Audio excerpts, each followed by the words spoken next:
السلام عليكم حبيباتي، مرحبا بكم في قناتي وقناتكم. اليوم جبت لكم وصفة مطلوع رمضاني بامتياز، خفيف وهشيش كالقطن. سره في طريقة العجن البسيطة باش يجيك خفيف ومفشفش، ماشي ثقيل ومعجن وناجح مليار. خليكم معايا نشوفوا خطوة بخطوة وتولي بإذن الله محترفة في المطلوع. اللهم صل وسلم وبارك على سيدنا محمد. بالنسبة للوصفة تاعنا، عندنا هنايا كيلة، انا درت هاد الكيلة الكبير يعني ان غون بول تاع السميد، يكون الرقيق كامل، سميد رطب. ضفت عليه مغرفة معمرة وشوية تاع الخميرة، بما انه يعني الحال راهو بارد، واذا كان يعني المطبخ تاعك بارد بزاف زيدي ديري يعني مغرفة ونص معمرين. زدت عليها مغرفة تاع السكر، وهنايا نفس الكيلة اللي درتها تاع السميد زدتها ماء وضفت لها ربع، يعني كيلة وربع تاع الماء يكون دافي. نخلط بهذه الطريقة جيدا، يعني ما نخلوش السميد يبقى لتحت، لازم تأكدوا بلي الماء والسميد تخلطوا مع بعض والخميرة كذلك. من بعد نغطيهم ونخليو الخميرة هذيك تتفاعل.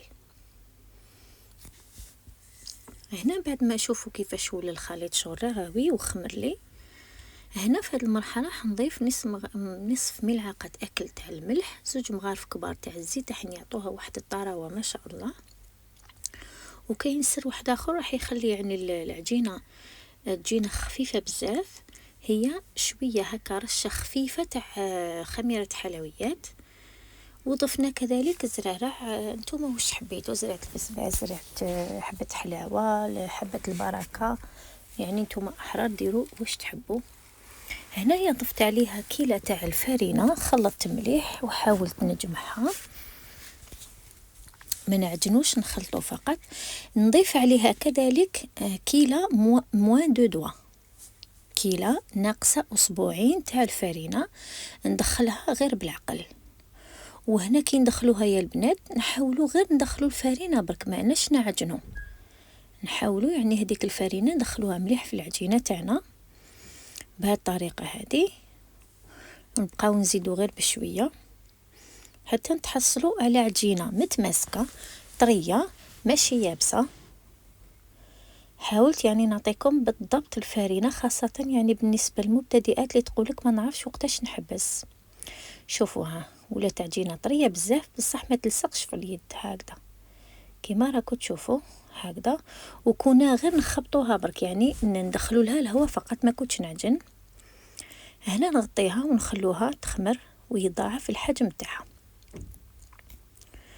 هنا بعد ما خمرت لي، شوفوا ما شاء الله كيفاش ولات. خديت منديل تاع مطبخ رشيته بشويه تاع السميد.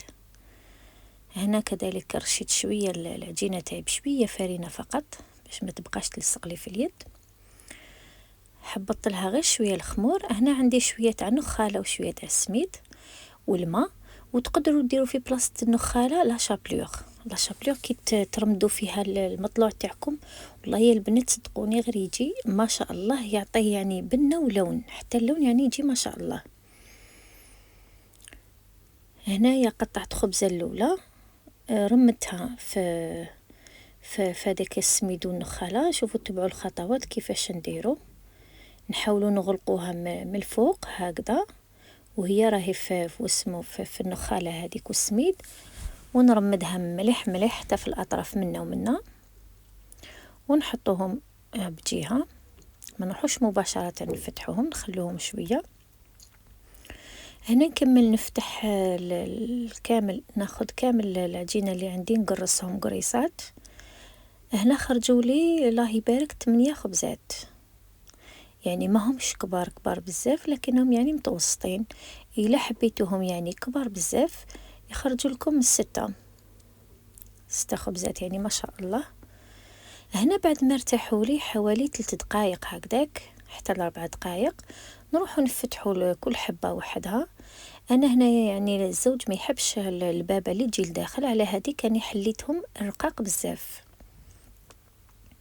هنا كيفاش تحلي، يعني بالنسبه للمبتدئات نحلو دائما في الاطراف، من بعد باش نجو للوسط نحلو الاطراف مليح باش نحلو الوسط، والوسط نحاولوا ما نحلوهش رقيق بزاف.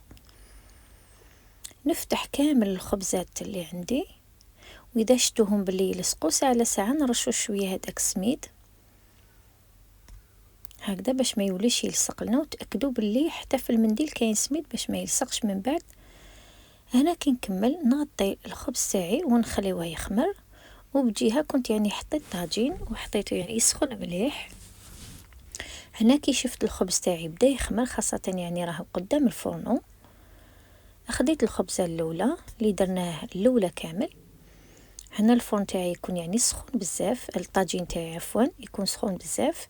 نحط الخبزه الاولى. شوفوا يعني ما شاء الله الفقاعات كيفاش نداروا يعني، وكل ما يرتاح الخبز كل ما يجي شباب. هنا كي نشوفوا حمار شويه نقلبوه. في هذه المرحله ما نمسوش، نضغط عليه غير هكذا من الفوق. من بعد كي يشد روحه من التحت نبداو ندوروا فيه بهذه الطريقه هذه هكذا باش نتاكدوا باللي ياخذ اللون، ياخذ الاحمرار كامل الاطراف. وهنا كي كملت حمرتها كامل يعني حرقت لها الحواشي في تحت الفرن وتحت الطاجين. هذه زدت الخبزه الثانيه. حبيت يعني غير نوري لكم كيفاش الله يبارك كيفاش هو يتنبل يجي خفيف لداخل. نحاولوا غير نديروا هكذا من الاول، من بعد نحركوهم يعني كامل. وكي نكملوا هكذا تاخذ الاحمرار قلت لكم نزيدوا نحرقوا لها الحواشي. نكمل كامل طيب الخبز اللي عندي ونوري لكم في الاخير. شوفوا قد ما يرتاح قلت لكم قد ما يجي يعني خفيف. نزيد نوريكم الحبه تانيك. شوفوا ما شاء الله كيفاش يجي فارغ من الداخل، ما يجيش يعني معجن كامل. وها هو الخبز تاعنا في الاخير. شوفوا لي يا البنات يعني الصوره راهي معبره عن نفسها. شوفوا ما شاء الله شحال خفيف. شوفوا يجي قطني ما تخافيش كامل ماشي معجن. دوك يعني نحاول نقسم لكم وحده تشوفوها يعني امامكم. ما نحبش يعني نحب الصدق والمصداقيه في الوصفه. شوفوا يعني ما شاء الله ان شاء الله باذن الله رمضان راهو يعني قريب باذن الله تعالى يصيبنا ان شاء الله بالصحه والهنا. سجلوا هذه الوصفه عندكم ونتمنى ان شاء الله تجربوها، وان شاء الله تولوا كامل محترفات في بيوتكم، خاصه يعني العرايس الجدد. شوفوا لي ما شاء الله كيفاش جا فارغ من الداخل، جا يعني خفيف ومفشفش. شوفوا يعني ما شاء الله ماشي معجن كامل. شوفوا نزيد نشوف لكم يعني حبه واحده اخرى. نتمنى ان شاء الله الوصفه هذه تاع اليوم تكون نالت اعجابكم. ان شاء الله تجربوها وتقولوا لي رايكم في التعليقات، وما تنسونيش بالجام من فضلكم فضلا وليس امرا. ما عليا غير نقول لكم خليتكم في رعايه الله وحفظه. سلام.